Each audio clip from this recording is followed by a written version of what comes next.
welcome back to my film and TV channel. You're all staying safe and well. We've got a British crime drama to have a look at today that's available on ITVX as a binge watch. It's showing on ITV1 from the 18th of May and it will be due to air on BritBox in North America, so check your territories wherever you are. If you fancy this one, yes, and a lot of people like this. We'll give you my views as we move on. Code of Silence. This is written by Will Truefitt and Catherine Moulton. It stars, yes, she's a little bit popular. She's in popular demand at the moment. Rose Ayling-Ellis, Kieran Moore, Charlotte Ritchie, Andrew Buchan, Nathan Amquay, Larie, Joe Absalom, Beth Goddard, Andrew Scarborough. That's a great name. I wonder where he was conceived. Fifi Garfield in this. It's set in Canterbury actually, so interesting place to set a crime drama.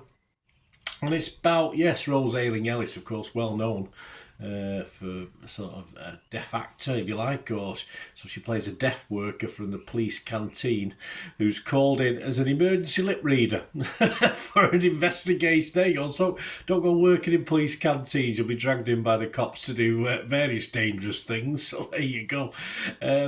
Yes, just have a quick word about what the people said about this, and I'll give you my comments as well. Don't worry about that. Anita Singh in the Daily Telegraph scored this 4 out of 5. Now, I don't know how many episodes she watched, whether she watched them all. And Lucy Mangan from The Guardian also give this a 4 out of 5. They praised the performance of Rose Ayling-Ellis in the lead role. I'm not going to go anything against that. I'm going to totally agree with Anita and Lucy on that one. And as well, Anita Singh praised the pacing of the series and the tension it created on the viewer. As I said, I doubt that she might have watched all 6 because, yes, the tension for me sort of started to wear a little bit thin over time. Yes, Rose Ayling-Ellis is, as ever, very good, copes with the responsibility of the lead role in this very, very well. As for the rest of the cast, yes, it is a bit of a mixed bag. Major weakness in this is the supposed bloke from Manchester. Well, he is from Manchester. I shouldn't say that, should I? He's actually a Manchester lad. Went to the Manchester School of Acting, which has produced some, let's say, mixed bag of talent again.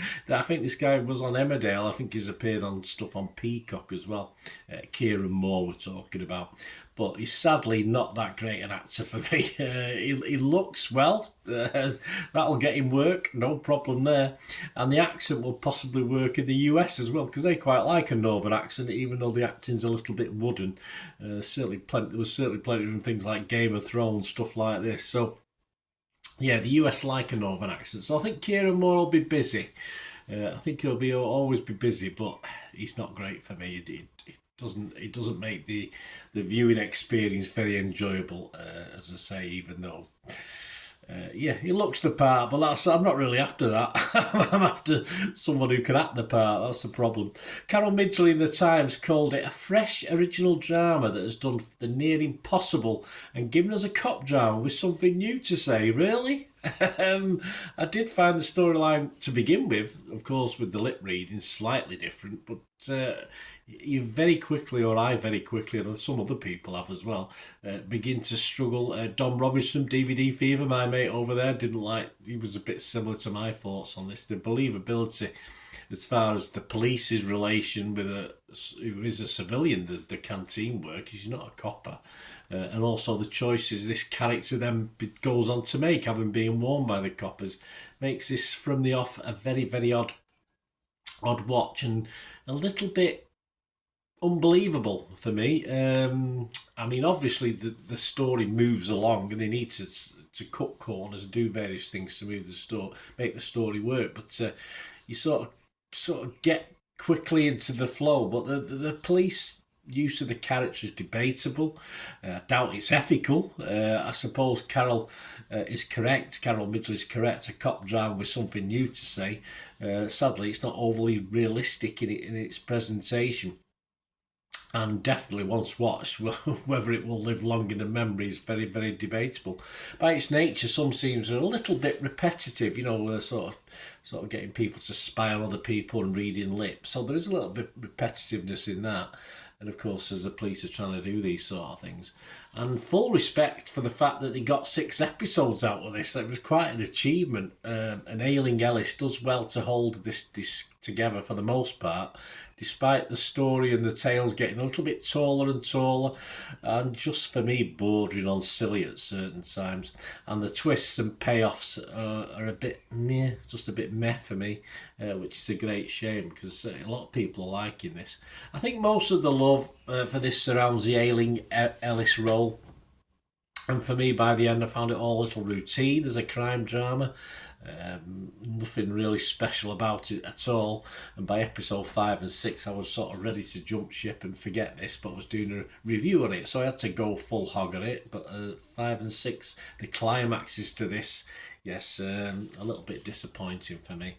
But as I said, other people like it. Rotten Tomatoes, there's only 6 critics, and we don't know who they are. But it's got a 100% rating, so 6 liked it. No one was rotten on it, so that's good. 6 fresh, no rotten.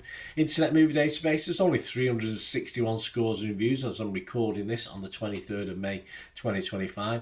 But it's getting a healthy 6.9, so people do like this. I couldn't recommend it in a million years. It was interesting to start, but by episode 2, you're beginning to think this is all a bit silly, really. Yeah, I am going to give it a score just because of the lead in this, Ayling-Ellis. I think she does a brave job, but so I'm going to give it my minimum score of 5 out of 10, which is nowhere near 6.9 or 100% on Rotten Tomatoes.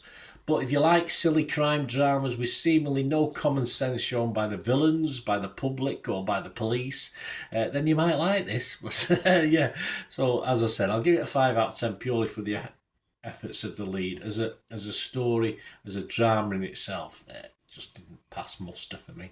Let me know what you think, guys. Great to have your views. It's all about views, isn't it? Very boring world, and we all have the same view.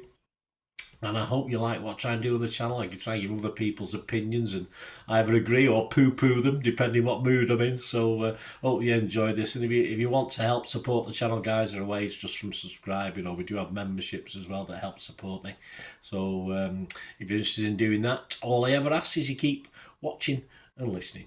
Ways to help me out, guys, if you watch the ads, if the ads on this YouTube ads, that helps in a very little way, but it all helps. It all, watch the pennies, the pounds look after themselves, they say, don't they? Or the pennies or the 10p's look after themselves. But if you watch the ads or follow the links on the ads as well, that's always a nice way to support the channel. If you sort of hang on for it, I've done that. I watched other people's and followed the ads, just something I fancied, which does happen from time to time.